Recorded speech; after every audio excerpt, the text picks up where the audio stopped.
Hello everyone, and once again thank you for joining me in another security and risk management professionals training tutorial. In this session we're going to cover the development and writing of crisis management plans specifically for your business and how to develop the best outcome. Well, for those who don't know me, Tony Ridley, as I said, security professional with expertise in travel safety and security, and I've done everything from intelligence operations and consulting, and in particular I've spent a lot of time in my commercial life reviewing, editing, and of course writing crisis management plans. So what I'm going to cover here is the collective experience of what I've observed and some of the recommendations and tips that I give clients and other security and risk management professionals. First of all, when we look at crisis management, remembering this is all about the containment, the management, the resolution of a particular crisis that affects the business. It's not about the plan, it's not about the individuals that manage the crisis, it's specifically about the business and its resilience and its ability to adapt and improve and manage both emergency and also crisis. Now, crisis, remembering, is defined by something we simply didn't anticipate or a series of multiple incidents or events taking place at the same time. Because by and large, most of our incident and emergency management plans will cover 90% of our business problems. Crisis is something much, much bigger than that and outside of the general scope. So it typically tends to be the 5 or 10%. If you're having a crisis every week or every month, you're simply grossly ill-prepared, or you've misaligned the definitions between crisis and incidents. And unfortunately, the evolution and development, most of these crisis management plans, they're off-the-shelf commercial products for those that typically don't really have good skills with using Microsoft Word or Apple's Pages and those sorts of things. So if you're watching this at the moment and you're still using Windows XP and you're still using Office 2003, then you're part of the problem, you're not part of the solution, because the reality is that the technology and the adaptation of those standard platforms simply aren't as viable as they are in the current environment. And you're missing out on 80 to 90% of the advanced functionality. You're doing both yourself and your business an injustice. But the problem is, so few people understand and are able to create these documents outside of the standard templates, and that's what I'm going to be talking about. So obviously, as part of the crisis management, the reason these plans don't work, and even printed plans for that matter, and I know there are a number of people who are going to bemoan the process and say, but we have to just in case. Well, again, the reality is that 90% of these plans reside in some sort of electronic format. They're far more versatile, they're far more usable, and if your systems are that prone to failure at a most critical time, then again, that's part of your problem, not part of your solution. So even those that are using printed plans, when you're in a crisis environment, you're using this from the perspective of you want to be able to implement it immediately. And unfortunately, most of the standard plans and the current planning processes miss the mark considerably, because there's all of these lengthy introductions and quality control documentations and a whole lot of verbose content that simply is not relevant to a crisis management plan. It's better contained in some other bureaucratic process. This is something straight off the shelf that immediately, as you start to move into a crisis, you've got a pre-prepared, preconceived concept. You're saving yourself time, effort, and efficiency, and people can implement it. So the golden rule here with all crisis management plans is it should be written from the perspective of somebody in crisis. That is, the document and all of the resources provided should be immediately accessible, immediately implementable. You should not have to be reading a whole chapter and verse on how to use this instructions, and don't do this, and then this is reference to this, and then cut and paste this, or look at this document. All of those things are time wasting and very, very confusing and simply don't help. Now, I'm going to touch on the issues of training, because training will obviously facilitate and reduce the amount of time it takes for audiences to learn these complicated processes, because they may not be familiar with the majority of the business elements. However, the plan itself should be very, very simple. It's defined in its effectiveness by simplicity. If you have a crisis management plan that's 600 pages long, it took 10 years to develop, and it's 9 feet tall and covered in dust, well, that's not a plan, that's an archive, because nobody knows how to use it. Yes, you've ticked a compliance box, and the department that developed it probably feel very happy with themselves, but the reality is it just doesn't work in the real life environment, and many companies only discovered this in the depth of a crisis, and it's too late to adapt and overcome at that point in time. So let's get into the writing of the plan. How do you actually develop the plan? Well, first of all, you need to develop a guide map. You need to have an overarching umbrella, an understanding of the forest that you about to navigate. So it's not about any particular program or process, but you need to be able to, in a single view, have an overview of the entire process, its connectivity, its relevance, its linkages, what's redundant, what's important, what's not, the priorities, all of these sorts of stuff that gives you a roadmap. Now, by developing these processes, not only does it give you an overarching view, but this is much, much easier to brief somebody who's new to the crisis team.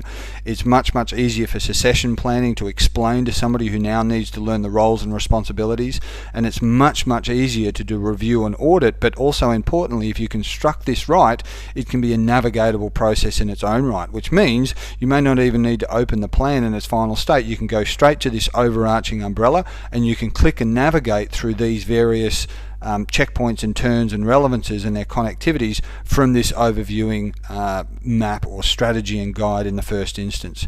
So when we create these processes, we start with a base concept, and from here we then need to look at such things as our priorities. From our priorities we have subsets. We need to look at our communications, how we're going to achieve it, priority routine, stakeholders, internal, external, the resources that we have available, and in broad terms that we can drill down to specifics. We can look at references from business continuity to disaster plans to evacuations. The definitions we also need to have somewhere in the back so as we can reference and look at them. Roles and responsibilities, specific outcomes, specific tasks. And then obviously the crux of it, the management and administration, logs, plans, stationery, all of those sorts of things we need. And last but certainly not least, the training, the aspects, whilst it won't reside in the plan, the compliance and the elements that we need to implement in order to get people up to an acceptable standard. Not only the primary team, but the secondary, succession plan, scribes, receptionists, all those people that all do play an important part, but often get overlooked because of the way the training simulated or their access to the plans, or simply they've got other jobs to do and this is something else, a burden on top of them. So it's a ready, accessible tool and a process to get straight down into it. So we've established our guide. Then when we start the construction, it needs to be modular, much the same way that you saw there before. We need to be able to look at all of the subsets, because as we all know, none of these processes evolve at the same rate. Some elements already may be there, some are going to take time, we may be in second and third reviews and drafts. There's no point slowing down the overall plan or even editing the plan and even implementing the plan